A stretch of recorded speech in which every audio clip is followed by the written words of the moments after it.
Welcome back. We're talking to Rob Braze about PTSD.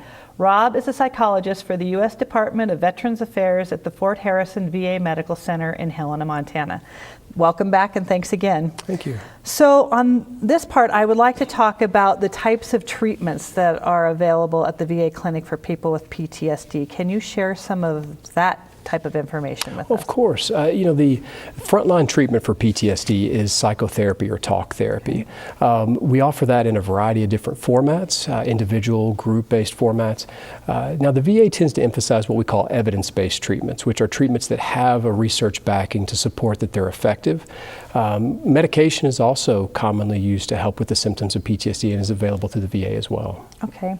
So once someone gets treatment, is there a cure for PTSD, or is this something they'll have to live with and maybe have reoccurrences throughout the rest of their life? And that's probably the number one question we get asked in the clinic is the idea of cure. Cure can be a little bit misleading because trauma is a part of a person's life and it becomes kind of a part of their story. And so it's something that's always present in a person's life, but with treatment, really remarkable strides in recovery can occur where people can go on to live really fulfilling and highly functional lives. It's just important that people, a lot of times treatment focuses on teaching tools, and when people are able to continue to utilize those tools, it a lot of times helps to prevent any kind of relapse. Okay. If a person's diagnosed with PTSD, will they qualify or can they qualify for disability? They can. Now there's actually a whole section on disability on the National Center for PTSD's website, which is ptsd.va.gov, where they provide more information on that, as well as a lot of the different topics we've been talking about today. Okay. So in addition to receiving treatment, are there programs or trainings that help the veterans deal with PTSD when they arrive home and going forward? If you think about the VA, it kind of functions like a large network of hospitals. And so although each facility has some things in common, there are a lot of specialty programs across the country that veterans can go to as a residential program. Things like PTSD and substance abuse, traumatic brain injury, chronic pain. And so also the VA has really put a lot of time and energy into programs for unemployment as well as homelessness. And the National Center's website that I talked about has a number of programs and apps you can download for your phone to help with managing PTSD symptoms, as well as things like parenting and alcohol use that can be really beneficial as well. That's great information. So I wanted to ask a little bit, you talked about substance abuse and some of the other things. We know Montana has a very high rate of suicide. Yes. So is there a correlation with suicide and PTSD in the veteran population?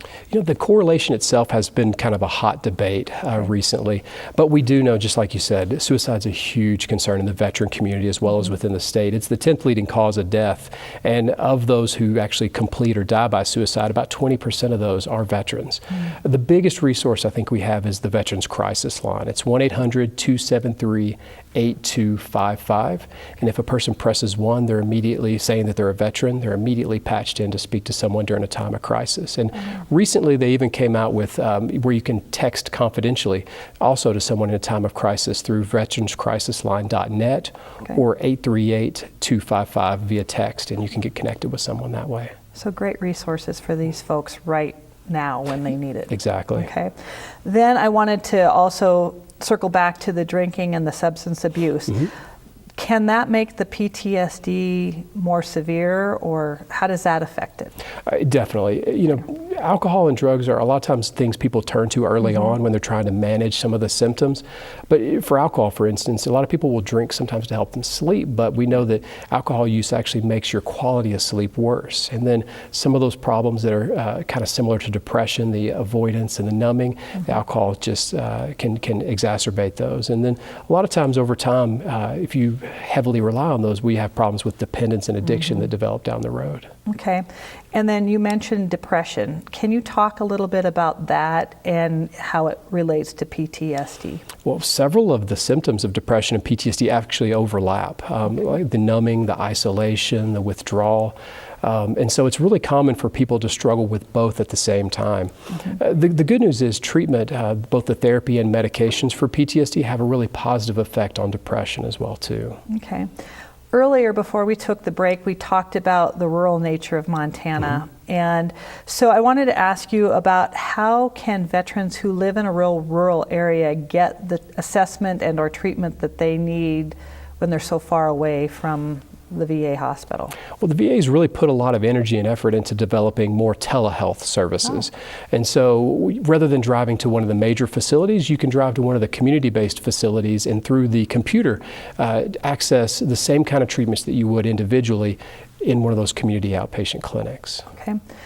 So for those of us who may live with or know a veteran and we may be worried that they are having some PTSD symptoms or showing some of those, what would you tell us to do or say to help them? Well, and that's a tough one because oftentimes during difficult points, people will kind of pull away from family and friends. I think the most important thing is just to say something. Too often I think we kind of sit by because we don't know what to say. And I think the more kind of compassion and encouragement a person can provide, that tends to have a lot more effect. We don't see a lot of long-term benefit from pressure or ultimatums, but again, that kind of consistent support and caring is what tends to go the furthest at helping a person get help. Okay. Well, thanks, Rob. You have provided so much great information that I think is going to be really helpful to a lot of people in Montana. Thank you. We need to take another break. Coming up next, what one program has done to connect vets to nature and what they've seen by providing quality time in the great outdoors. We'll be right back. Stay with us.